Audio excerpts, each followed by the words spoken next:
Okay, so thank you all for coming to the 2020 junior debate. We are very thankful for you all for being patient with us as we've been struggling through this with COVID, and we hope that this debate goes well for all of the candidates and everyone watching. This is our second debate of the week and our second Zoom debate.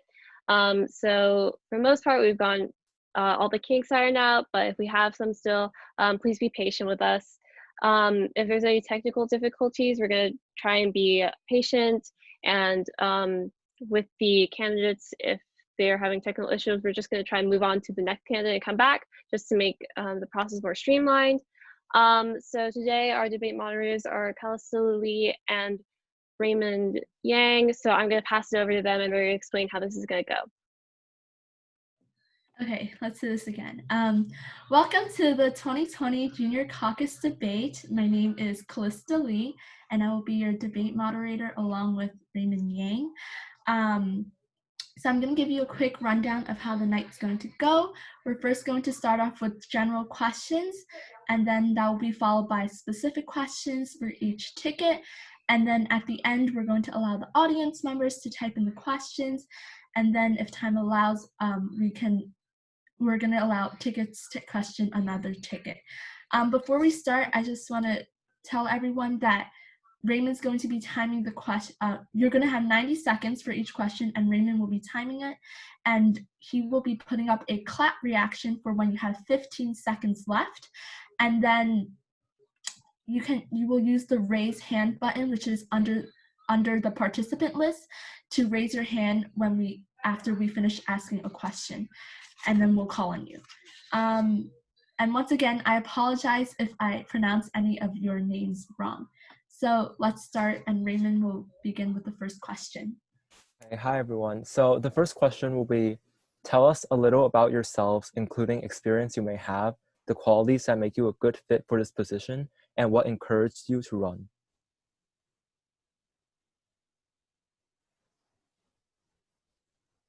I don't see any raised hand emojis or anything. Does anyone want to raise their hand in the camera? Okay, Tan Torres. Hi, my name is Cynthia Tan, and I'm running for Junior Caucus President.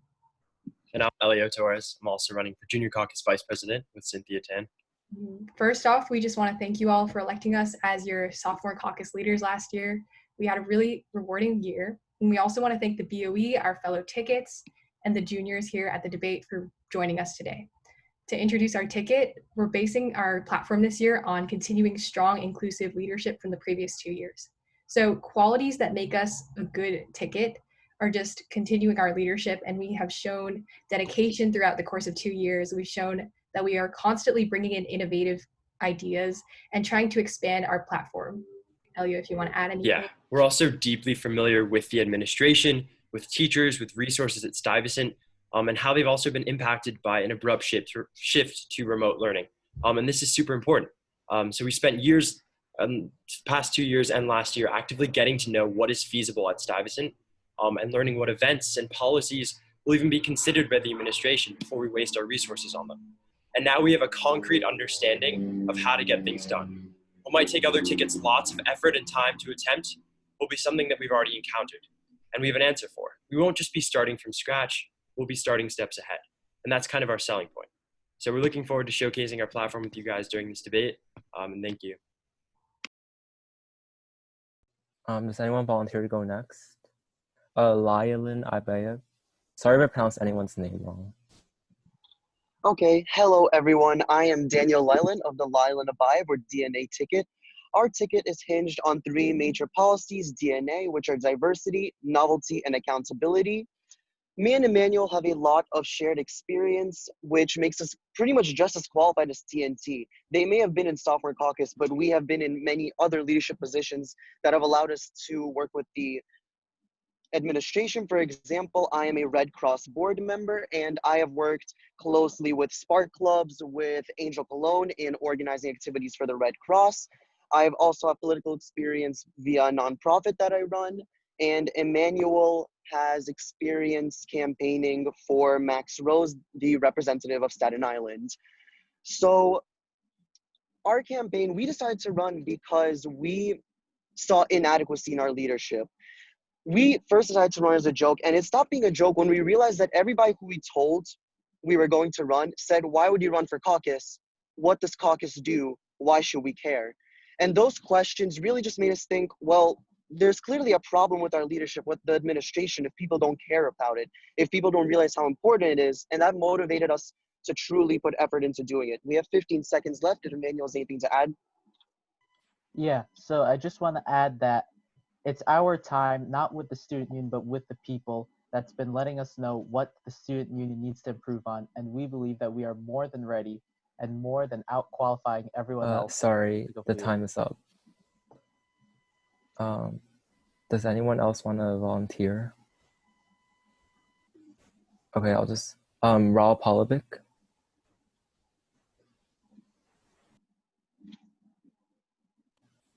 I got it. So I'm Diya, and I'm running for Junior Caucus President, and I'll let Anisa. And I'm Anisa, and I'm running for Junior Caucus Vice President.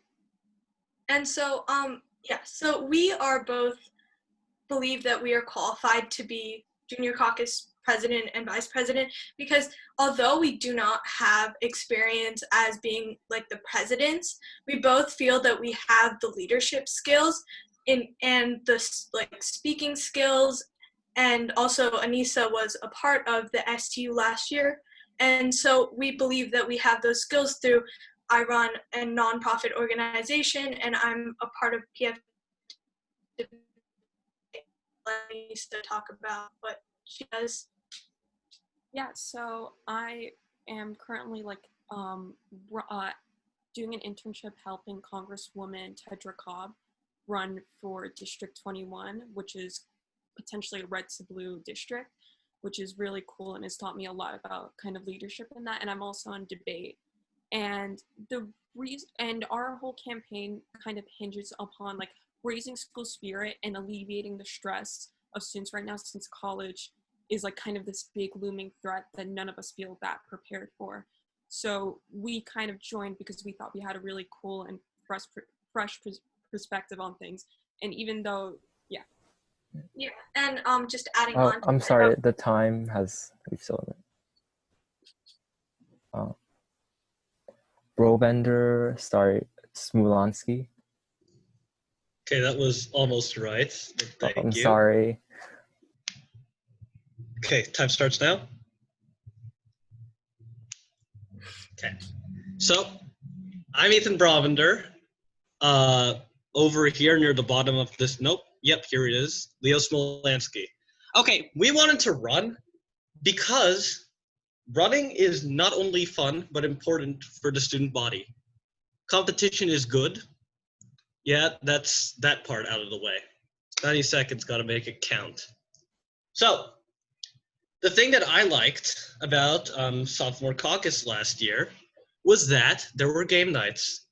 And that was basically the only effect that it had. Basically, the only thing it was just events. So I was saying, hey, what do people actually remember? Events. What are people sick of not talking to people? So Leo and I are running on a platform to get people to talk to each other and have fun. And what qualifications we have for this position is, well, we're the leaders of fun clubs. I was the leader of the Minecraft club, and Leo was is the leader of the Dungeons and Dragons club. And both of them have high member turnout, and were pretty fun experiences. Leo, you want to say anything? No, I think you pretty much summed it up. But our experience in leading fun clubs, we're also qualified in how to manage large groups of people and delegate sort of how people can have fun efficiently. We take fun seriously here. Okay, so does anyone, sorry. Does anyone want to go next, or is that it?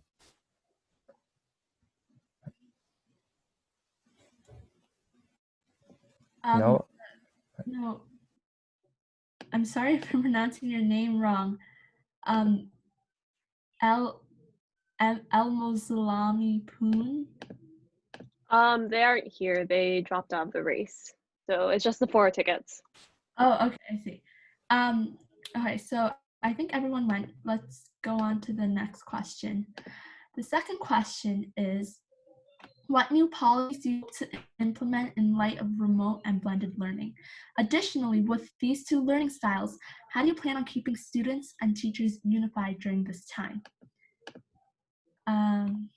Yeah, just raise your hands. Oh, Torres, you may go first. Yeah, so I mean, obviously this is going to be super difficult to do blended learning. We've never done this at Stuyvesant, especially not in our time. But one thing we really want to prioritize is communication. So that's why in our platform, we focused a lot on internal affairs. And within internal affairs, we broke it down even further into collaborations with the student union and the student body and clubs, and also collaborations with the administration. So we want to obviously actively work with the administration to bring a lot of the Stuyvesant traditions back to life, back to fruition this year. And this includes junior prom. We obviously know that we need to be safe, we need to follow CDC guidelines, DOE guidelines, but we do want to actively work with the administration to see if we can eventually hold a junior prom by the end of the year. Also, we have a lot of events and a lot of things planned that can obviously take place online. So we want to plan a Sing's Greatest Hits night, which is a super fun event that will bring a lot of people from different grades. We'll bring alumni in, it'll bring people together. Cynthia, if you want to add on with anything else that we're doing, you can. Yeah, so I think a major message of our platform this year is to have great communication. So that's with the SU and the administration, as Elio just said, but we're also bridging the gap between the SU and the student body. So something that we've been trying to work on with the SU, with Julian and Shivali, is just having non-caucus members join into our meetings. So having open caucus meetings to continue this goal of communication. Okay, Lyalin Abayev. So the Lyalin Abayev ticket is focused on improving student life quality. And since most of us are going to be learning remotely or remotely from school if you're doing blended, we decided to focus on improving quality of life, on truly making that experience. We created a lot of things that are going to do that. For example, we saw several Facebook posts asking, working under the assumption that we're not, our tech team has created online planners where students can take notes on what they have to do, what homework they have, projects they have, and organize them those by class and period. In a similar vein, we took Mr. Brooks's online schedule app and refinished it for the 9 to 5 2-day rotation schedule so that people can keep track of what classes they have at what time. We realized that Mr. Brooks has now come out with that himself, but we also improved it by adding JavaScript bells. If people want to feel like their schedule is more normal, they can hear those types of bells. And we allowed people using cookies to put their specific class names where the periods would be, so that it's more personalized, feels more like your schedule and not just a generic one. Emmanuel, do you have anything to add on communication transparency? Yeah, I just want to clarify that these ideas that Daniel are saying, some of them, they aren't just speculation. They're things we've already started working on. So we're not a campaign speculating on what we'll do in the future. We're a campaign telling you what we're doing right now. And to me, that's what we need, especially during remote and blended learning. We need a campaign who could do things efficiently, effectively, and quickly. And since the TNT campaign's reply mentioned their value of transparency, the 15 minutes? Okay. Yeah, sorry. No problem. Can we have Palevic speak next? Okay, yeah. So basically, our platform is based on 4 different goals that we have, really, and all 4 of these goals can be achieved virtually and in person. And so our first goal is college preparedness, where we're gonna create we're gonna have apps through the Remind app to help students prepare for the SAT, and then we're gonna have bulletins and question and answer forums, and then our second goal is really events and creative empowerment, and that is through social media and monthly events and mental health check-ins. And then our third is extracurriculars, where it's like we have extracurricular spotlights also on our social medias and resources for student athletes. And then our fourth is really transparency and being transparent with the student body about what we're doing, how far we're getting, and also taking input from them. So all of these different goals that we have in mind can be achieved in person and remotely. And so that's how we're really adjusting to the new environment, because we're not only making it easier for students to adjust to the new environment, but we're also have all these ideas and missions that we're going to achieve whether we're in person or online. Okay. And then the last one was Brovender Smulansky. All right, so Ethan already mentioned that we're going to do a continuation of the game nights that were present in a sophomore caucus last year. But what we're going to do to improve on them is that the game nights last year had a sort of limited level of outreach. They kind of only, there was a limited sort of scope of people who were attending them. So in order to increase the diversity of people who are attending these game nights, we're going to contact club leaders and get them to reach out so that we can get a wider variety of people. Because there's some people in certain clubs just aren't really part of like the group that the SU kind of thinks about as their target demographic. But we're going to try to bring everyone together by reaching out to the fringe clubs and the clubs that don't really have as much activity in student politics in order to bring them closer with the game night. Ethan, you have anything to add?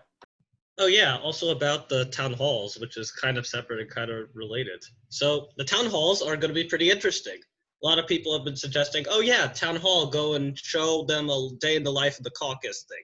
But there's also something that you could do, which is called lying. And you could just say, oh, this is a caucus meeting, and in reality it could be a lot rowdier. So what I believe in, and me and Leo believe in, caps on. People got to complain, and we will answer them. Complaining is a good way to get all your grievances out and get a good answer from us, because we will be pressured to answer honestly. Let's see what else. So it's not just game nights. We've been saying game nights, but game nights are not the only thing. We're going to go and hook up some clubs. That is not a sentence. We are going to help the clubs transition to the remote learning environment. So there's going to be a club exchange program where related clubs will swap members and leadership tactics. And hopefully... I'm sorry, the time is... Out of time, okay. Sorry. Okay. So for the next question, it will be, what makes you stand out from other candidates, especially the incumbents? Then for the incumbents, what past policies are you most proud of them from last year's caucus?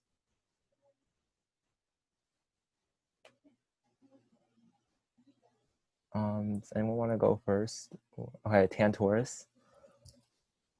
So the question was, what are we most proud of? So we have a document that's released with everything that we've accomplished last year, starting with our study guide platform. So I've noticed that this is actually an idea on multiple tickets that are running against us. So this is something that we pioneered and we plan to continue as a study guide database.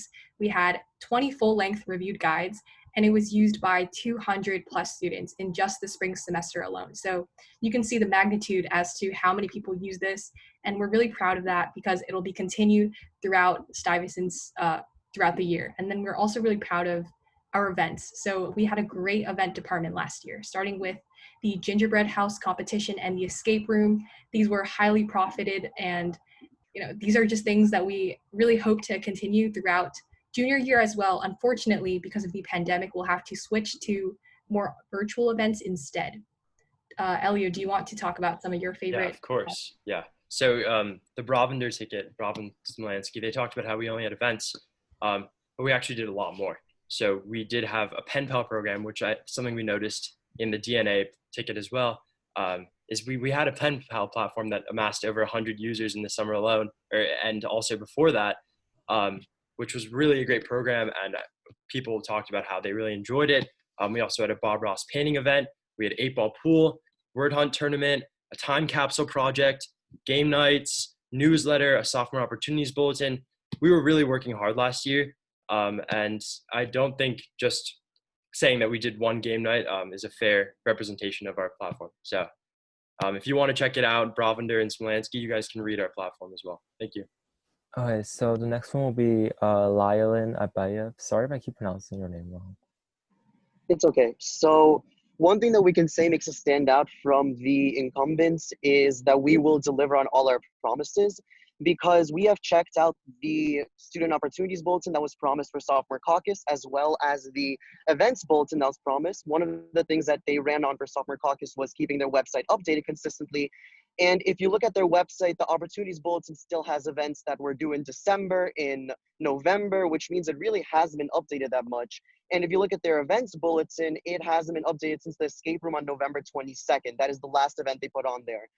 They did do a Bob Ross painting event, but they did not inform it on their website. Additionally, they promised that they would keep their website well maintained, but they never finished making it. Only the homepage and the study guide page were made. Additionally, they did mention a lot of events. Again, for example, the Bob Ross painting event, the Fun Pen Pals program. However, we are focused more on student life and on really helping people adapt to remote and blended learning, and on making that experience easier and more enjoyable than simply on giving fun events and having people enjoy those events and not actually helping their academic careers. Emmanuel, would you like to add anything? Yeah, we're also going to be focused on engagement and outreach. Specifically, we want more and more students to be affected positively by what we accomplish. For example, with their study guides, as they're mentioned, 200 people have used them. Assuming that they're all juniors, which most likely they're not, it's only 25% of the grade. And if you needed 25% of the vote to get elected, then I'd be concerned with the other 75%. Okay, so next will be Palevic. Yeah, so what we think makes us really unique from the rest of the teams is we kind of have both of the qualities of bringing something new to the table, but we have experience within the student union, me specifically with doing Sophomore Caucus last year. So I have a general idea of how things would work while also kind of like bringing new stuff. And it's also us kind of recognizing the own faults within us, because we both were really stressed out about college and like just talking about that. So we realized that the majority of time, juniors at least, must be really stressed out about that too, especially with the uncertainties. So we kind of compiled that into one of our frameworks, and we're brainstorming about, you know, like bulletins I would tell you with virtual opportunities, or even when colleges start to open up so you can go on campus tours, or Q&A sessions with former alumni and how they like framed their junior year to get into the colleges that they did. And I also think that our kind of focus on diversity is really important too. Being the only female ticket, we bring a lot of like different experiences into our campaign. If Diya wants to add on anything.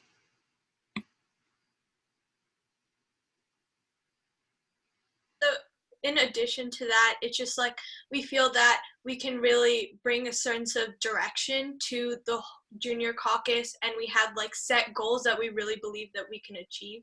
And so that's really what sets us apart. Okay, so last but not least, it will be Brovender Smulansky. What sets us apart from the other candidates is we have a very singular focus, being fun, and we have a very realistic set of sort of means to achieve that. Because Stuyvesant is stressful, remote learning just makes it even more stressful, so you need fun. Ethan, you want to continue on this? Yeah, something that distinguishes us from other candidates, well, actually just one specific ticket, is that we are able to read and write and hear without like any impairments. So the thing is, when I said, oh yeah, I remembered the game nights, suddenly the words magically transformed into the only thing the student union did in sophomore year was game nights, which is actually pretty interesting. But under our like campaign, you can be able to actually like get coherent sentences and coherent answers. And what else sets us apart? Yes, I have red hair, which kind of makes a big difference. So I've suffered as a redhead. I am a ginger, and my life is nothing but suffering, honestly. We're starting from the bottom. Every single time if we're elected, it's going to be a nearly Sisyphean task just to do anything, because we're going to be suffering so much. Everything is suffering. Nah, you can just, what sets us apart is that we're going to be able to like do things in the junior caucus without suffering. It's insane. You don't have to suffer always just because something's new. A good ticket would be able to go and figure out solutions to these problems, like without suffering. Okay, next question. Okay, next question is, Considering the fact that junior year is a stressful year for many, especially academically, how do you plan to relieve some of the stress of the student body? And we'll start off with Torres. So we know that Junior Caucus is the time for college applications, and we want to support all juniors in getting through the process. So in order to do that, we're going to be creating a college timeline so that everyone understands what they need to do. I feel that this process isn't very it's not very publicized. You need to go through multiple different routes to understand what you need to do to succeed. So to fix this, we'll be updating our website regularly with more college resources, with information on how to ask for teacher recommendations, because I also feel that this isn't really publicized. In addition, we're going to be offering specialized college visits from colleges that students request. So we'll be allowing students to write in Google Forms what colleges they're interested in, and we'll be bringing in these colleges to tailor their lessons to the Stuyvesant community. Elio, if you want to add anything. Yeah, so there are also a lot of other things that we plan to continue to work on. So first of all, we know a lot of students were active in the 2022 Facebook group. We know a lot of students are really concerned about the PSAT offering and SAT sites. So we want to make a place where we can update students on if the PSATs are being offered at Stuyvesant, if they're being offered at other places, if the SAT is being offered at Stuyvesant, if it's being offered at other places, testing sites. And then something we also really want to work on is the scholarship opportunities page. So basically what would happen on a scholarship opportunities page is a lot of Stuyvesant students are super qualified for scholarships. We're a really talented student body, and a lot of us financially qualify as well. So we want to make sure that students are aware of the opportunities that they can take advantage of. Also, the DNA ticket claimed that they're innovative. Sorry. Okay. That time Thank you. up, We'll get to that later. Thank you. Palevic. Yeah, so basically our entire platform really revolves around alleviating the stress, because academically, and outside of academics, because we have a part of our platform that's really focused on college, which is what is on pretty much every single junior's mind right now. And we're trying to find ways to make it less stressful for juniors. And at the same time, we're trying to plan events and mental health seminars and things like that in order to also at the same time give students a break from academics and alleviate their stress that way. So I'll let Anisa continue from there. Yeah, like I'll admit myself, I'm a chronic worrier, and this whole situation has got me like really worried. So we're planning on doing everything that we can to alleviate that, such as the Q&As that we mentioned, an increased number of events, and kind of doing any way to like promote Sty spirit, because I knew for me that over quarantine, it felt like I wasn't going to Sty anymore. It just felt like I was on this random online school.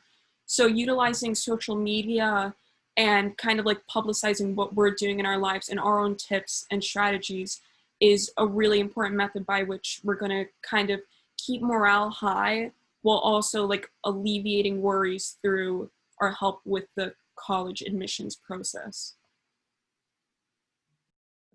Okay, Lyalin, Abayev.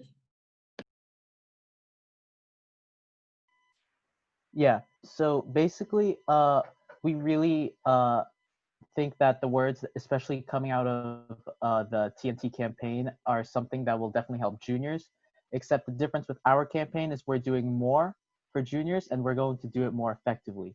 So we're not just going to have colleges come into our school and do virtual lessons or have virtual college visits, because I could show you my college inbox. I have hundreds of colleges offering virtual visits. We're working on having safe and informed in-person college tours, because that's what this campaign is: effective, optimistic, and we can do it. Yeah, and I guess another thing to add on if we have time is that a lot of stress tends to come, especially in a situation like this, from simply deviating from the normal. All the things that are happening are abnormal, and that's where stress is coming from. And that's why the Lyalin Abayev ticket is working on things like having bell sounds on the schedule and creating online planners in place of physical ones, because those small types of things can help normalize an abnormal situation. Okay, and lastly, Brovender Smulansky. Yes, you got my name right. And Leo's name right by also extension. Okay. Actually, Leo, you go first. All right, well, what I'd like to start off with saying is that the Torres proposal of the college thing, that's a lot of those resources are already offered by the college office. So you kind of don't really need them fear-mongering to sort of make you think you need their platform just to, get any useful information about college. But so as the college office provides all the useful information, they already had like a seminar that actually had the timeline. Our focus is more on alleviating the stress of the college application process. Ethan, if you'll continue. Yeah. Also, the scholarship thing. There's also a really awesome tool on that you can use called the internet to see what scholarships you're viable for. Also, stuff like Control F on the opportunities bulletin usually helps. So our campaign is actually going to offer realistic stuff because the thing is, our campaign actually has a plan. We don't just recite catchy slogans. We don't even have a slogan. We have a 5 or 6 step program. It doesn't really matter how many steps it has. It's just less than a page. It's actually readable. And we put it up on the 2022 group. So, and a lot of these things, most colleges offer these resources anyway. And some of this stuff is kind of outside the junior caucus's jurisdiction to begin with. Not everything. We don't have to solve the global warming crisis and Oh, I'm sorry, poverty and that's hunger the and time. whatever. Let's go. I'm mute. Okay. So the next question is, there's a lot of amazing goals, promises, and policies, but how are you going to keep in touch with the student body on what they think of them? Torres. In our platform, we specified that we would be having open Google Forms in which students can communicate their issues with the administration and any problems that they're having throughout the year. Not only that, I think it's very important to be actively communicating to everyone throughout the grade through emails, which Elio and I have done throughout the year. So we've sent over 20 emails throughout the course of the year, and that's including monthly updates based on what the departments in our caucus have been doing. So that's events, internal affairs, and the IT department. And we're constantly telling people what our new plans are, what our accomplishments are. And we're ensuring that every month we have actually accomplished something so that we're just not repeating ideas or solutions that we want to have. These are problems that we've already solved in the past. Yeah, so also the Lyalin Abayev campaign in their platform, they really talked about a teacher complaint or a teacher review page.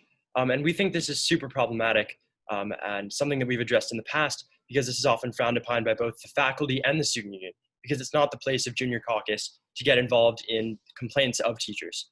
So that's why we'd rather have a feedback page that's conducive to feedback from students about remote learning problems that the student union is actually equipped to handle, not teacher complaints, which are not made for the student union to handle. Thank you. Okay, so next, Lyalin Abayev. So Elio mentioned the teacher complaint form, and we agree that that is a tenet of our platform that we're not entirely comfortable with. However, if you read all the way to page 17, which I realize is all the way at the end of our platform, we do mention a comprehensive communication strategy. And one thing that we can definitely agree with the TNT campaign on is that open junior caucus meetings are very important. We think that everybody should be able to come and see what their representatives are talking about and what's going on behind the scenes.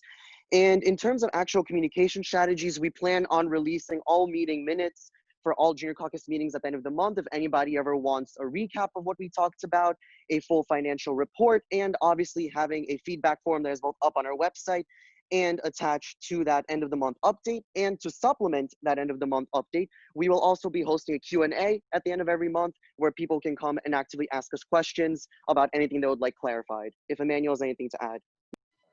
Yeah, I just want to add that these things, these Q's and A's and these monthly emails and updates, that's really common sense. And really, I'm pretty sure that's in every platform. And I just want to make one more clarification about our teacher feedback form. Having read it thoroughly again, it's not to act as a replacement to rate my teachers. It's to report teacher violations. And as we've seen in remote learning, as we've seen from the student public, there are violations, and it doesn't take someone in the SU or a vice president in the student union to stand up to that. It takes a person with a mouth and an email address, and we believe we could have that brave email address, and we can really stand up for the junior body as a whole, because that's what we're elected to do. Okay, so next, Raul Palevic. Yeah, so as we said before, one of our 4 main goals as junior caucus presidents would be to really be transparent with the juniors. And so what we would do, as many of the other tickets mentioned, was we would have like an anonymous feedback form where we would just be sending out a form for students, and we'd have that on our website where students can just give feedback on what we've been doing and if there's any room for improvement, any ideas they have for us, and like they can voice any of their concerns about aspects of junior year, and we'll do what we can to help them. And on top of that, we also want to have monthly updates to hold ourselves accountable and keep everybody informed on what we've been doing that was part of our platform, because I know in the past a lot of caucuses have made all these promises, but they weren't able to keep these promises. But we want to be as transparent as possible and stay true to our words. So we really want to tell everyone and send out monthly emails and small summaries just explaining how far along we've gotten, what we've accomplished, what we need to accomplish in the future. And Anisa, do you have anything to add? Yeah, and even between those monthly updates, because for what it's worth, those emails are really informative, but I feel like sometimes people just don't really care to read through an entire email. I think really utilizing social media and making little fun updates in between, just talking about what we're doing in a video format, would be more effective, because I know I really don't want to read when I don't have to either. So that kind of format would be more heavily utilized by the student body to quickly. Oh, I'm sorry. Yeah. Sorry. Okay.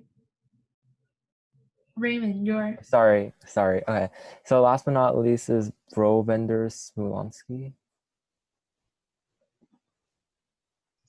Yep. Okay, so we're social media, Facebook, emails, you know the drill. But in order to really understand the student body, we have to be screamed at by the student body. The thing is, our open caucus meetings will not be just a day in the life of this new junior caucus. If some people, like in like the board games club or in other clubs that have been kind of shunned by the SU, really don't like the student union, whether it's for like lack of funding, lack of other stuff like that. So if they're upset, they deserve the full right to scream at us, all caps. Make it entirely anonymous, not anonymous. They need to know, and we need to know who they are, so we can take it from them. Because a good candidate can be yelled at and still not freak the hell out. And that's not really the point of what I'm trying to say. But what I am trying to say is, Leo, say something. Yeah, I mean, I think the open caucus meetings kind of go in the wrong direction, in that kind of the people who sit on the meetings are more spectators. They're kind of more sidelined. But with our system, they kind of are equal, partners in the Zoom with us. We're kind of, it's a back and forth of what they want and what we're going to do to fix it, instead of them just sort of observing from afar what we're up to. We are actually lesser in this Oh, position. I'm sorry. Oh. The time is up. Okay, the next question is, as we know, junior year is full of important exams. Considering the unprecedented circumstances this year, how do you plan on helping the student body prepare and keep updated on these exams? And anyone want to go first? Okay, Torres. So as always, like I said in my last speech, we'll be communicating through emails actively, and we've always sent them out. And if there are any problems, Elio and I have been actively addressing the issues in the 2022 Dear Incoming chats. So we've always tried to help bridge that gap and be that person that people can rely on in order to answer their questions. We'll also update the website regularly. And regarding the Brovender Smulansky's last last point when they said that like we can be the person that they yell at. There's no point in people yelling at us if there were no problems in the first place. That's not what's going to happen. We feel that there aren't going to be any reasons for people to be yelling at us. We'll have a fair and transparent campaign for everyone to understand what's going on at all times. And the open caucus meetings, along with collaboration with non-caucus members, is going to help us maintain this clear transparency throughout the year. Yeah, I also wanted to add on that academically, we're planning some interesting things like an elective and AP directory. And basically we know that by the end of junior year, people are going to start to think about what they want to do in college, what majors they want to pursue. And Stuyvesant luckily offers a lot of really interesting electives and AP offerings. So we wanted people to be able to tailor their decisions and their choices in junior year for next semester, also senior year, to a major that they would be interested in doing. Also, we want to continue with our AP page, which is something that the Daniel, Lyalin, and Emmanuel Abayev tickets said that they also want to do, and that it was an original idea when we've already done that last year. Yeah, that's about it. Thank you. Lyalin, Abayev. So one of the ways in which we can really help students is not just by providing them with AP pages and with those types of resources, which is something I believe all the campaigns pretty much have in common, but also by expanding Stuyvantage, not just to businesses and local eateries in Tribeca, but more to online educational services that can really help people explore their talents, their interests, their areas of passion and such. For example, one of the things we propose is organizing a junior caucus-wide GitHub student developer pack for kids interested in computer science, which is already a free pack that many students can get if they have a GitHub account. However, most don't, simply because they don't know about it. They may not know it exists. They may not know how to necessarily get it. And we think that being able to tell them of such resources and provide such resources for them if they don't necessarily know that they exist is something that can help. And Emmanuel? Yeah, I just want to say that the testing for AP tests and everything that juniors have to take, that's something we put a lot of thought into to spell or make to students. And then we have more pages because we want to limit our campaign to 20 pages. So we have a lot of overflow ideas that we still could use. And we want to say in regards to the Torres' last claim that yes, we will make mistakes and every campaign will make mistakes and no campaign will be perfect. And yes, we can be yelled at. And it's not really our decision to really be perfect or not, because that's really up to everyone else. And by the way, unless something's changing from freshman and sophomore year to junior year, there will be people yelling at campaigns, specifically whoever will be in junior caucus this year. Okay, Rao Palevic. Yeah, so like Diya mentioned earlier, we want to be utilizing Remind to send weekly SAT questions, and the matters of testing would be covered within the monthly college bulletin. And also something that we're really kind of excited to delve into is perhaps organizing study groups for the SAT, because you can make study groups with your friends, but then you don't really end up studying. So you can kind of like go with a randomized group of people that you could study with. And this could also extend into APs you might want to self-study for, since I know a lot of people kind of got duped out of APs and classes that they really wanted to do. That can kind of be a resource to use for those who want to self-study for AP Psych or AP Bio or whatever it may be and get that extra AP test grade in. Diya? So adding on to that, we really want to we're planning to set up a calendar with our college bulletin, which really helps students out academically because they kind of know what's going on, how far along different tours and different opportunities are in relation to what they have to do in school and all of their assignments. And it really helps with planning because I know that myself included, a lot of students really need to focus on time management and need to get everything straight in order to finish all their assignments for school because we get so much work. And so we feel that it's really important that we're including a calendar so students can really get a sense of where they are and where they have to go. Finally, we have Brovender Smulansky.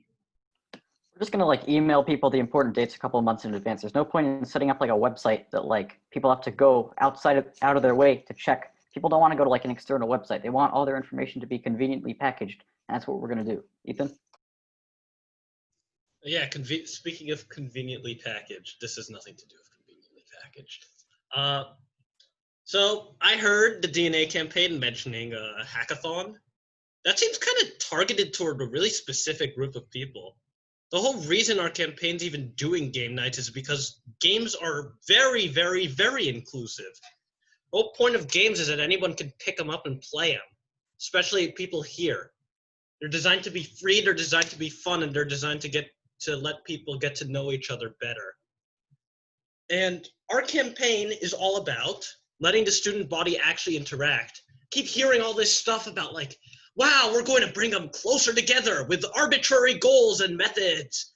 Ooh, we're going to do one thing that one group of people do, and then we're going to do it again. Wow, really going to inspire unity here. No, we're going to actually have fun with each other. We're going to do this thing called lightning rounds, where we go 8 minutes, speed platonic dating.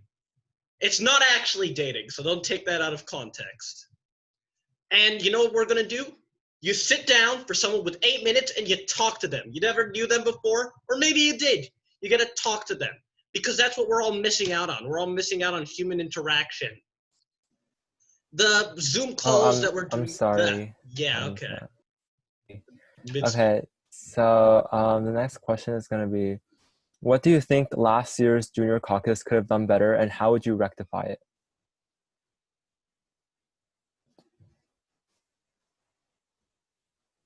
Does anyone? Lyalin, Abayev?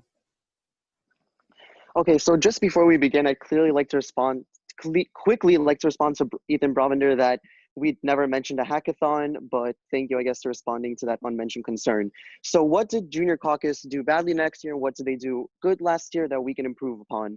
So the Junior Caucus last year had ill-defined positions. It wasn't really clear what a lot of people did, and we found that there was a lot of unnecessary bureaucracy, which is why one of the things that we are providing in our campaign is a restructuring of the Junior Caucus, especially of the executive tier. And apart from things that Junior Caucus did badly, we want to continue programs that they did well. We know that Coursera had a pen pal program for foreign languages, which, however, I don't remember if that was sophomore or junior year, but we think that's a great idea that Coursera had that would definitely be great for expanding this year, especially considering a lot of us may struggle with foreign languages. I know I struggle with Mandarin, and we'll only struggle more in remote learning. Emmanuel, do you have anything to say? Yes. Compared to last year's Junior Caucus, what we would have is we would do more, and we would have a memorable idea. If you walk up to a member of the sophomore caucus, of the current junior population, or even the current senior population, and you ask for a really memorable idea that they had, I guarantee you that there will be a significant percentage of the population who will be blanked. And it's our job as Junior Caucus to have a memorable idea and to have many of them, because that's what really affects students, and that's what people really need right now in remote and blended learning. Okay, so next will be Brovender, Smulansky. I think the worst thing that happened with the caucus last year was its marketing, because they had some pretty good ideas. I looked through their accomplishment, they did some pretty good stuff, but there was a whole lot of things in there that I'd never heard that they'd done. So, and they keep mentioning they updated their website, and their website had all these things, but no one checked their website. So I think the best way for people to, get the benefit of all these things from the caucus is for the caucus to market itself and get out there and show the students what the caucus is actually doing, because otherwise people just don't really know all these benefits they're getting, and it's like they never actually got anything out of it. Caucus is honestly like one of the vaguest things about Stuyvesant. You don't even know which caucus is doing what, because the SU logo is like slammed onto it. So all you see is like, okay, the juniors are doing this, are having like this thing. The juniors are having this seminar. The sophomores are having this seminar. And that's about it. I don't really know. There doesn't seem to be really a job description for Junior Caucus. And also, Junior Caucus doesn't just mean, oh yeah, only help the juniors. That's a terrible idea, because if you go start splitting into groups, you'll never figure out anything. It's supposed to be a whole collaborative experience. All the caucuses are kind of like combined with the SU in the first place, and they all kind of build off each other. And the thing is, like our campaign, is designed to have stuff not only for juniors, we're going to hold junior specific events, but this stuff should ideally apply to the entire school. It's not like, what can you do to make juniors' lives better? It's what you can do to make everybody's lives better. It's really annoying that like everybody has a tunnel vision on juniors. There's different stuff for different people. Oh, I'm sorry, the time is up now. That's all the time I needed. Oh, okay. So the next one will be Palevic. Okay, so we want to first of all say that TNT did like a great job for the past year, but we feel that we can do things differently, such as they planned a lot of events, but as Leo said, a lot of these things that they did, a lot of people didn't know about them. So we feel that we can increase our, like, I don't know the word for it, but we can increase the amount of people that really see the thing we do and also get involved in the things we do. And also on top of that, we felt that they did a lot of things outside of class, planning events and things like that, but a lot of their academic related ideas, they didn't really get to follow through on those. So we feel that we've set a lot of goals that we strongly believe we will be able to follow through on them, and it's goals that will significantly alleviate the stress for the juniors.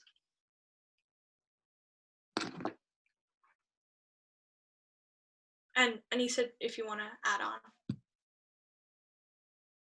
Yeah, sorry, my dad was right there.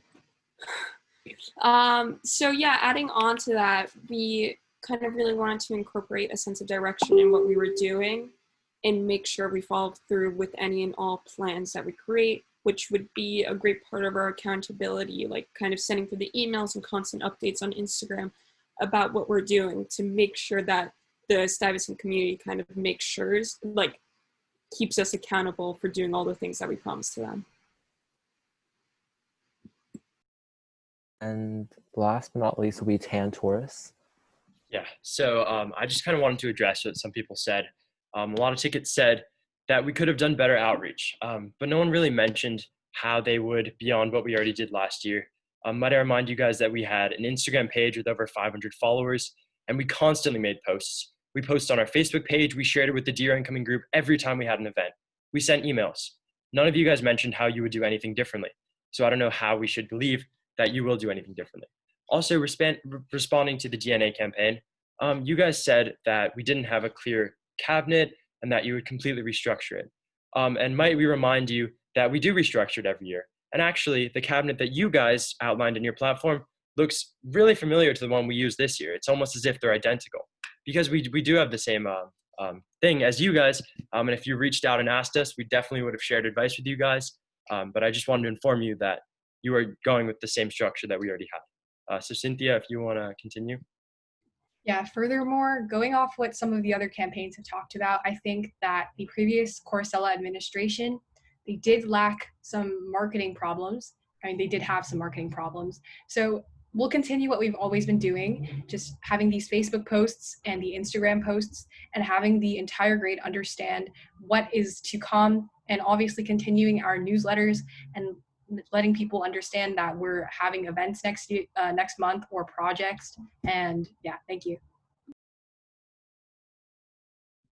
Okay, so now we're going to move into the specific questions for each campaign.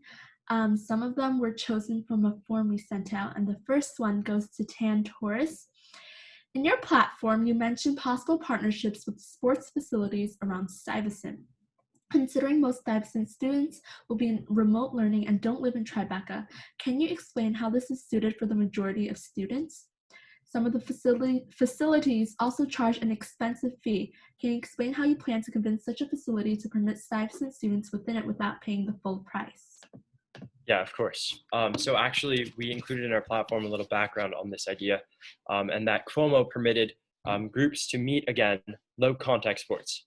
So yeah, this is not geared towards the entire student body, because not the entire student body does low contact sports. But it's geared towards these groups that have really been waiting for their seasons for a long time. And we know that these people care about sports and athletics, and we want to make sure people get outside. So we're kind of taking advantage of New York City and all of its resources, and especially Stuyvesant and all of its resources. There's a giant New York City Parks Department. There's Asphalt Green. There's Pier 40. There's another pier with volleyball nets. There's another pier, and there's also another green field right by Stuyvesant. There's a lot of fields that we can really take advantage of, especially because de Blasio and Cuomo are behind the idea of students using outdoor facilities. Cynthia? Yeah, so to provide a feasible plan, we would be contacting these open spaces to just create spots and slots in which students can come in large groups to actually host their sport events there. And we understand that this isn't really accessible for people that don't live in Tribeca. However, Tribeca is the center of New York City. It's pretty much the place where people from the bottom of Brooklyn to the top of Queens to the side of Queens can all meet in the middle. And this is a great opportunity for students to meet their fellow teammates at the center. And we want to foster team relationships.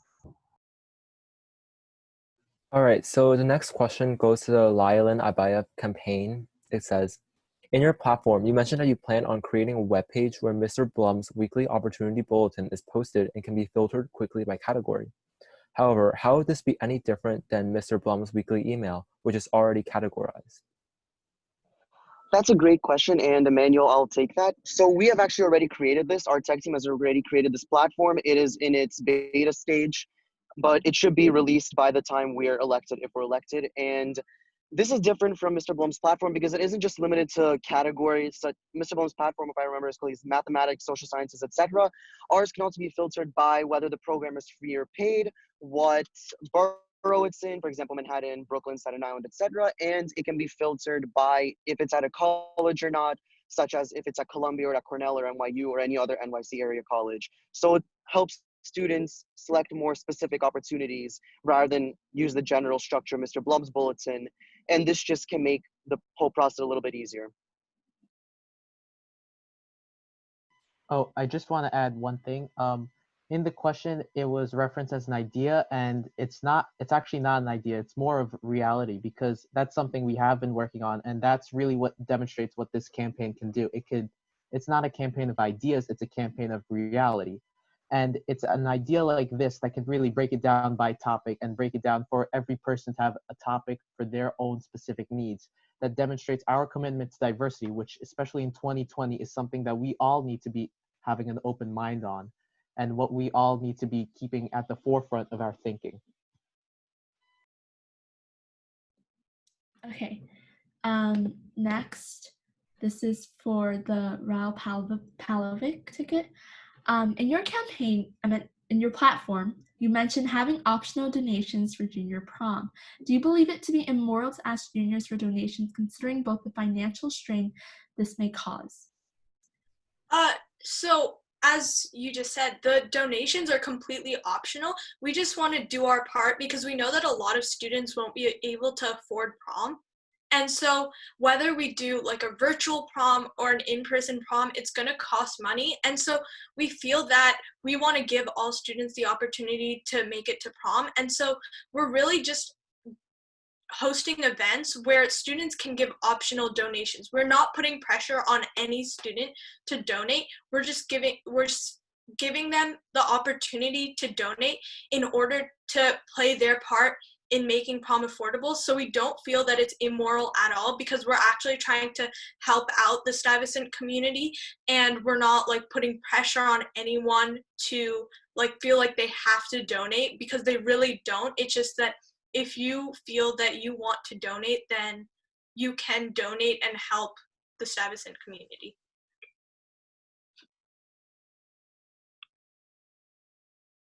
Okay, so the next question goes to the Brovender Smulansky campaign, and it states, a big aspect of your platform is to create a sense of community and foster strong bonds.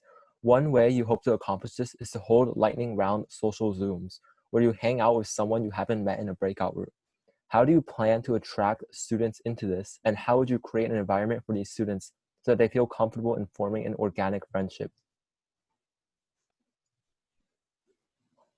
Well, some people just kind of form organic friendships like by themselves. Some people, you just put them in a room and they're like, we're going to put out some icebreaker questions. You know, people are like, No, I don't know what to say to this other person. Good old conversation starters, like, how's the weather?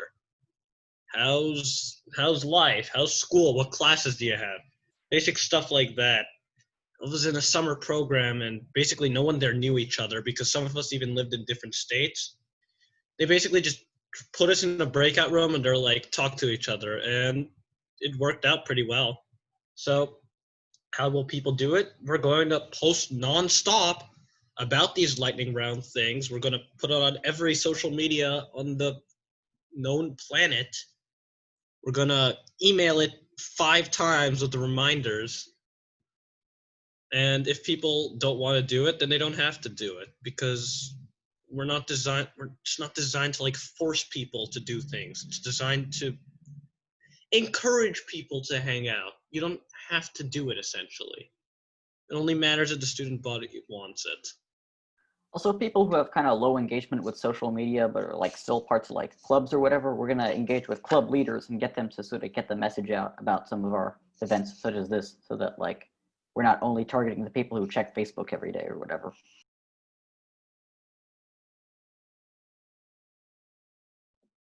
Okay, so that concludes like the specific questions, and now we're gonna move on to audience-based questions. The audience, you may type your questions in the chat or unmute yourself and say your question.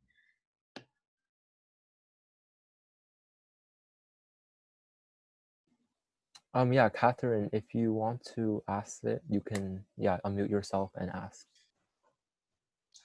Awesome. I have quite a few questions. I'm just going to do one and then let others have a chance to speak. My first question, who will it be for? I'll do it for the Emmanuel and Daniel's campaign. So I was reviewing your campaign before. I've been in the SU and I'm very interactive in this community. And one of the things I found quite interesting about you guys is your main campaign statement about, how ideas are constantly, reused within the SU. But after reading over your campaign, I noticed, being within last year's Sophomore Caucus, that a lot of the ideas you suggest are very similar or identical to those they've done. Just a really quick list of the ones that really stood out to me was just, caucus restructuring. That was already done, practically identical to the idea you suggested. The online opportunities bulletin, I know you're filtering it slightly different, but the idea again is from Sophomore Caucus. Gathering AP resources was already done by Sophomore Caucus. They're probably very happy to send you over that as well if you don't have it. The teacher feedback website, we already proposed this idea. Well, we already proposed a very, very similar idea to Julian and the SU as a whole, and it was discussed and actually wasn't put through because of the very negative connotations that it can be signed with, and the other one was just pen pals. We had a program with over 100 students in that. That's just a very general idea of things that I noticed off the bat. So I'm curious to how you guys would like to, address this, seeming contradiction of your campaign statement. So I apologize that you read so briefly then, because we obviously do acknowledge that we can't think of 100 new ideas, write 100 new ideas and only have those ideas. We do have certain things that have been done before, but we also have things that no campaign has mentioned. Again, our online planner, something that no campaign has mentioned. Or the way we filter our opportunities bulletin is something that I haven't actually seen that website. I'd be perfectly happy. Please send it over if there's something that filters it that specifically, in which case I apologize for having made it. We can say that these specific packs we are considering, these specific partnerships, sorry, not packs, that we are considering are definitely different. And I can't say I have 100 different new ideas, but I can say that there are quite a lot of ideas in there. For example, you mentioned pen pals also. The pen pals that TNT did were, I believe, more just like on a friendly social level, while ours are more on a foreign language level, trying to not communicate with people who but people who speak a different language than you, which would be probably over a different service. So it's not all the same ideas. Yeah, I just wanted to bring that up. Also about the language thing, the APs and the DOE and the school is already running a similar program. So if you want to guys help them out there, I think that'd be really cool because I really enjoyed participating in that. Oh, and one more thing. The ideas you suggested, yes, they have been tried out or at least proposed, but it's our campaign that combines effectiveness with efficiency, and it's our block of people and brains and diversity, novelty, and authenticity that can really put those ideas into motion. And although they have been proposed or done, we believe that we could do it more effectively, efficiently, and even give some of them a second try that haven't worked before. Awesome, got you. Thank you so much. You're welcome. Okay, so someone from the chat, Samuel asked, this is to everyone, all the campaigns seem to be using similar models of TNT. If you claim their model is flawed and insufficient, then how do you plan on resolving this?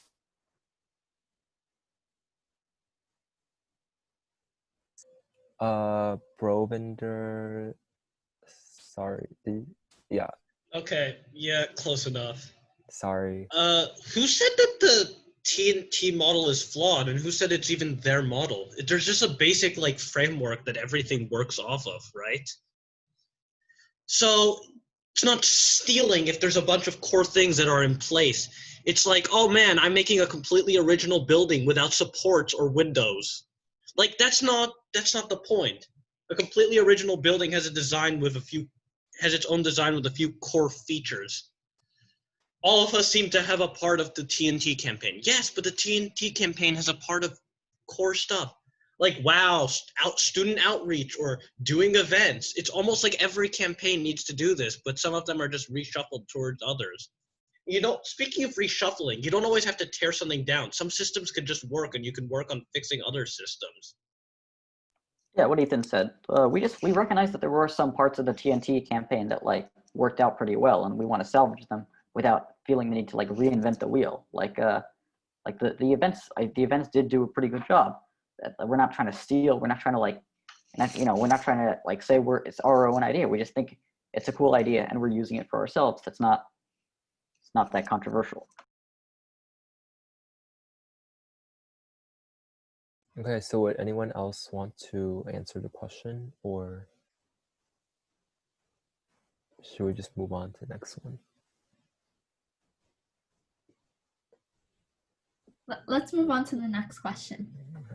This is for DNA. Someone in the chat asked, I think your So You Want to Be idea is very interesting. How will it be executed, and what will its effect be on allowing students to pick out career options when they're otherwise undecisive in what they want to pursue as a career? So the So You Want to Be a newsletter is something that did exist before. As Catherine said, not all of our ideas are 100% brand new.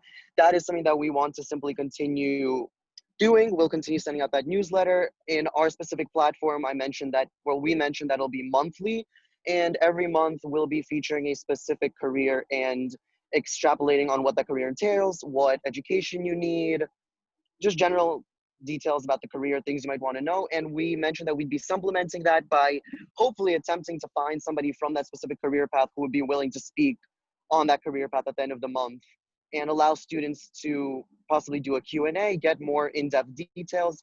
And I think to the latter half of your question, how will that help people, which are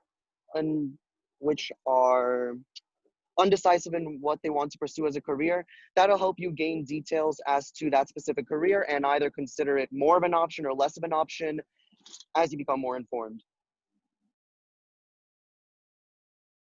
Okay, so the next question is from Noor, and it says, this is a question directed towards Torres.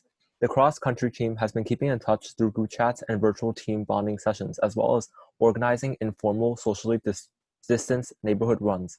How do you plan on helping student athletes and teams stay connected? What teams will benefit from your plan to communicate with nearby open spaces, and how would you ensure that students stay safe? It's a great question. So I think that a lot of the nearby open spaces around Stuyvesant are, just great spots to actually work out in. I think that if Elio and I communicate with these areas and we ensure that these will be clear of other people, then teams can feel safe in these areas in order to have a 6-foot social distance between each other, and also feel the cross-country team will be able to run in these open spaces without fear of having other students be in those areas at the same time. We'll be booking these spots and making sure that it'll just be safe for one team at a time to comply with the CDC's guidelines. Yeah, and this is something that the soccer team is already doing. They're already holding practices at Pier 40.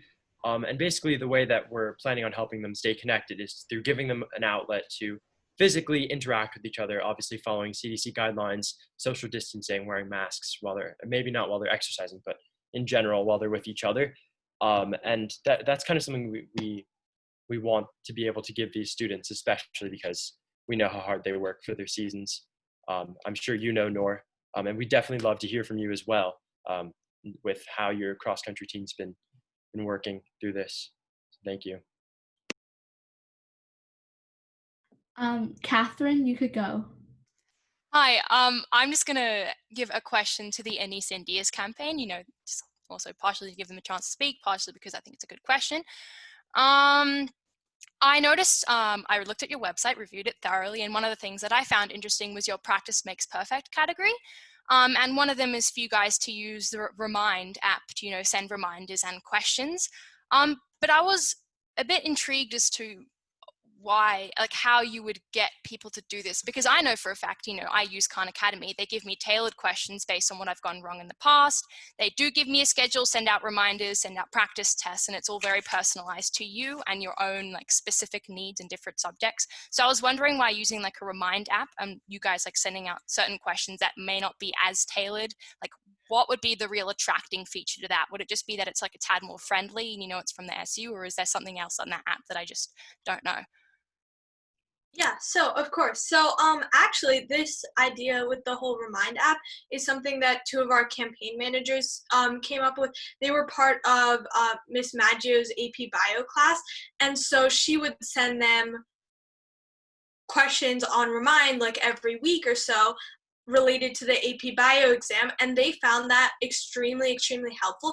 Even though it's the same questions for all the students in the class, they felt that this really helped them prepare better for the AP, especially because over time, if you keep taking a couple practice questions every week and like you're just reminded to do that, because I know we all get really lost in the amount of schoolwork we get, and so if they just like get a notification every week saying, oh, you guys have a couple of practice questions to fill out on Remind, then I feel that as a whole the entire grade will be like significantly improved because of that, because they'll be able to do a little bit of practice here and there over a long period of time before their SAT.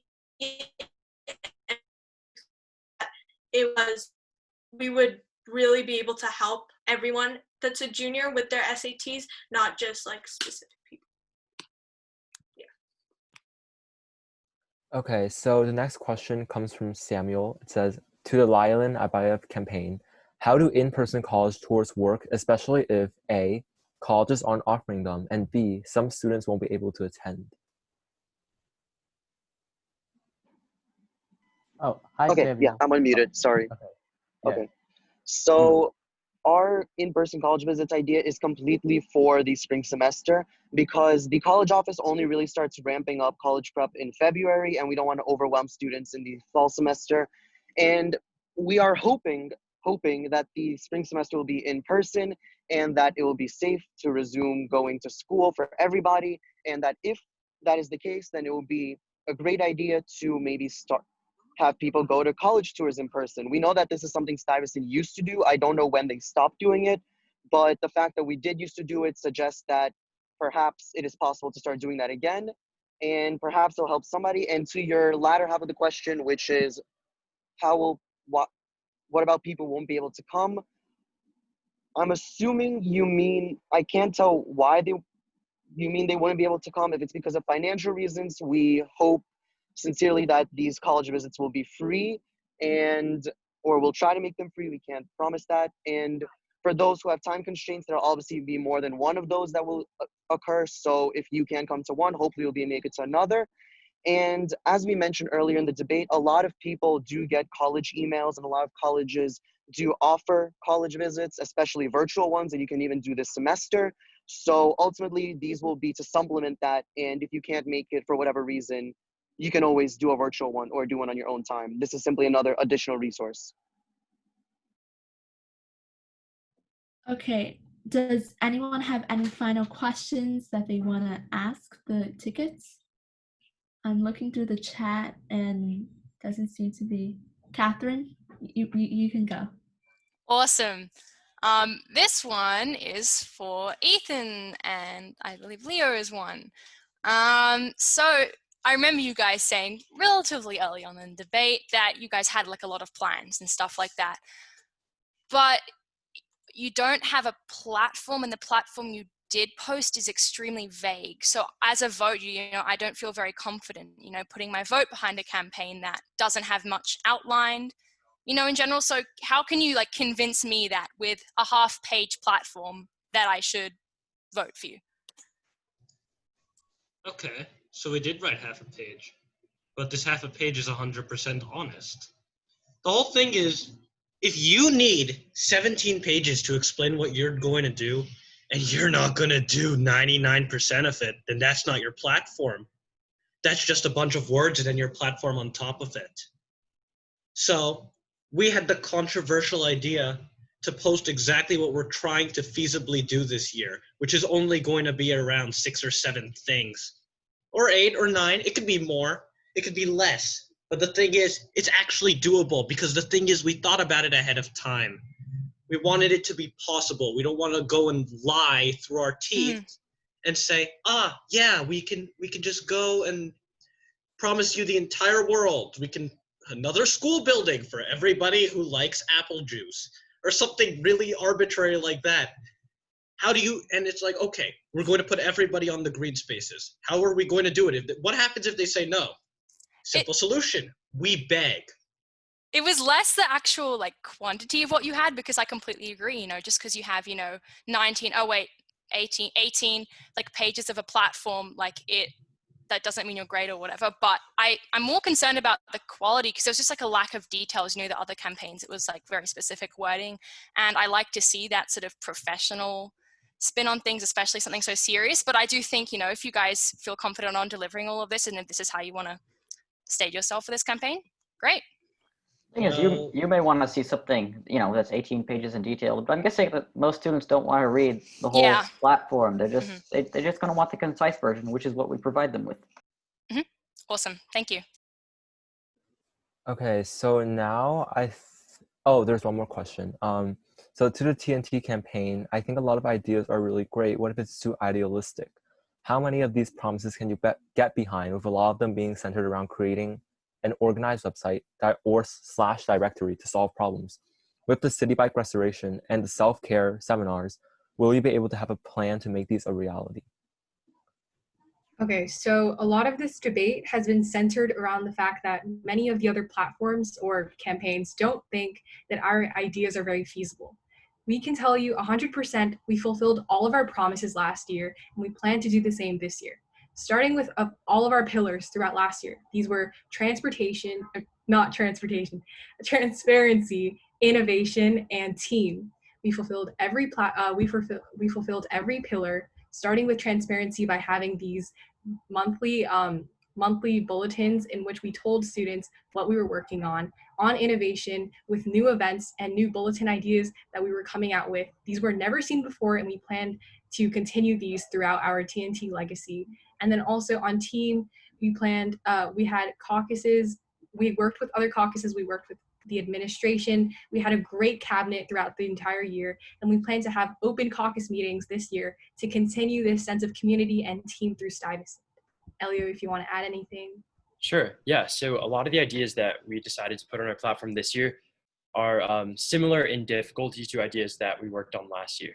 So I don't know if you saw the projects that we were able to accomplish last year, but a lot of them involved working with different people in the administration, working with different sponsorship groups, and this is really similar to what we plan to do this year, especially in terms of planning events, self-care seminars. This is super similar to what we did with the SU last year, which was hosting lecture series, and then also city bike restoration is something Stuyvesant already had that the SU has really been working hard on last year, and again, that idea was more of a collaboration with them. But I think in general, a lot of the ideas that we put on our platform were super similar to things that we were able to accomplish last year. And I think it's something good about our campaign that we know what can be accomplished, especially remotely and in person. So yeah, we're not worried about the feasibility. Okay, so due to time constraints, we're going to go on to the last part, and we hope to keep this fairly short. We're going to allow each ticket to ask another ticket a question, and we're going to keep it to one question per ticket, and the responses should be about 45 seconds to 60 seconds long. So, Torres, you may begin. Okay, so I have a question for the DNA ticket. So in your platform, and I'll go right to the platform so you can't say I didn't quote you guys or I didn't read the rest. You talked about having academic businesses and programs that you hope to bring under the StyVantage umbrella. Some of those are Quizlet Premium, Duolingo Plus, Kahoot for Schools, and we actually reviewed their pages. And of course, since they're geared towards schools, they're geared towards students, they don't offer student discounts. They strictly wrote on their websites that they do not give student discounts and teacher discounts because they're geared towards students. So that wouldn't really make sense to give everyone that uses their platform a discount. So we're wondering how you can claim that we are different as Stuyvesant and how for some reason we can get a discount when they don't offer them. Well, really, it comes back down to our I apologize, my audio cut out, but I'll try to answer this. I heard the first part of the question, which was that most of the websites we mentioned specifically don't give student discounts, and I have read that. You're absolutely right. However, what I'll say is that most businesses that StyVantage works with also don't have a specific thing in their policy that says we will work with Stuyvesant, we will not work with Stuyvesant, and we still try to make things happen, which is why we are going to try to make things happen. We can't promise that these businesses will help us, and we understand that their policies usually are not working for us, but the entire point of the StyVantage program is trying to work with businesses and come to an agreement on what they're comfortable doing and with what we are comfortable agreeing to doing as well. And to supplement that, we do have also free ideas such as the GitHub Student Developer Pack, which I mentioned earlier, in case those ideas fall through. And my audio is cutting out, so I will let Emmanuel take any questions from now on. Thank you. Wait, are follow-up questions allowed on that? I don't. That's fine. Okay. Yeah, sorry. I think if we have time, we might be able to do them, but I'm not sure. Okay, so I guess Raul Palevic, you can ask another ticket question. Yeah, sure. So we wanted to ask TNT. So like we know how much hard work you did last year. We're a bit confused because the other tickets also brought this up, but your website hasn't really been updated frequently, and in fact it hasn't been updated since November or December-ish, and a lot of your ideas this year rely on updating your website. So how do you plan on addressing this issue? Yeah, I can answer this. So actually, I mean, we started off with the opportunities bulletin, and that was mainly, we promised to deliver that through emails. We also promised to deliver the newsletter through emails. And so it was never really intended to be on our website. The only thing we really intended to be on our website was the study guide platform, which is something that we were able to put on the website. Also something that we offer, and we've talked about this before, as people that understand exactly what we can do and what we can't do within the student union, we understand why we were not able to have full rights and full edit access to our website. And that's because the SU IT department has a specific way of doing things that we're familiar with. And it was a little hard to get access to the website throughout the year. Obviously now there's going to be a new IT director, possibly potentially because the other two graduated. So we plan to work with them more closely. So that should not be a problem. And again, the only thing we really promised to put on the website was the study guide page, which is what we did. So thank you. Okay, Lyalin, Abayev, you may ask your question. Oh, yeah. So I have a question for TNT, but before I ask the question, I just want to point out that, we also have been planning to make a website, but we don't need to wait around for an IT director, and we're really the campaign that gets things done, and we don't really need to wait and spend a year figuring out IT and really just spending a year or two getting to know how the system works, and we're ready to really jump right into it. And our question is, so you guys mentioned about your quiet Zoom study sessions. So, I mean, what would that be all about? Because, I mean, a quiet Zoom study session, that seems pretty unnecessary, unclear, and just like unwarranted overall? So I can take this question. Starting off with the beginning of your point, you said that we took a very long time to get the IT team working. I'd just like to say that we actually had 2 websites in order to combat the IT difficulties that we had. We created another website in order to have the sophomore bulletin board and the opportunities bulletin on that. So we did try to overcome our challenges. On the actual part of your question, you said that we're not providing warrants as to why we're having study sessions. I'd say that since we're in a very tough time right now, a lot of students are having difficulty concentrating on their studies. So that's why we've brought in these Zoom sessions in order for students to have a productive environment. Because I believe that when you see other students working, you feel just as motivated. That's exactly why students create study groups or try to create, just create interactions with other students to motivate each other. And I think that it's a very clear process as to how we're going to do this. We're also going to bring in non-caucus members in order to help facilitate these programs. Thank you. Yeah, also in our platform, we provided a rationale for why we want to do this. And that's because a lot of the study spaces that we used to have in Stuyvesant, for example, the Whole Foods atrium floor, the library, a lot of spaces within Stuyvesant's halls, and those were taken away from us. And these were places where a lot of students did work. And I think that having a space where you can see other students similarly working would be really effective. And it's kind of just an environment thing. Being an environment where you see other students working really improves your ethic. So thank you. Last but not least, Brovender Smulansky, you can ask any ticket you wish a question. All right, I have a question for Torres. Do you think your body of supporters is an accurate representation of the entire student body? And if not, how do you hope to sort of make your support get more people to support you so it's more of an accurate representation? Could you just clarify what you mean by body of supporters? Like the kinds of people who vote for you, would you say that it's kind of, you have all kinds of people, like all kinds of students, or do you say it's just sort of one type of people? Okay, I'd say that we have the entire student body backing us. I think that we've worked very hard to create a very inclusive environment, and that spans from the people that I don't know what implications you're trying to make, possibly that we're only attracting the popular groups of Stuyvesant, but I'd say that we're trying to target every group at Stuyvesant. That's why we have events in which we bring groups that don't typically talk to each other. For example, the virtual relay races, in which we'll have a bunch of different events to bring in groups of students. And I know that's something that you're trying to work on, to create a better environment, better relationships through your speed dating platonic thing. And I think that's something that we're trying to work on as well. And I'd say that we've reached the entire student body.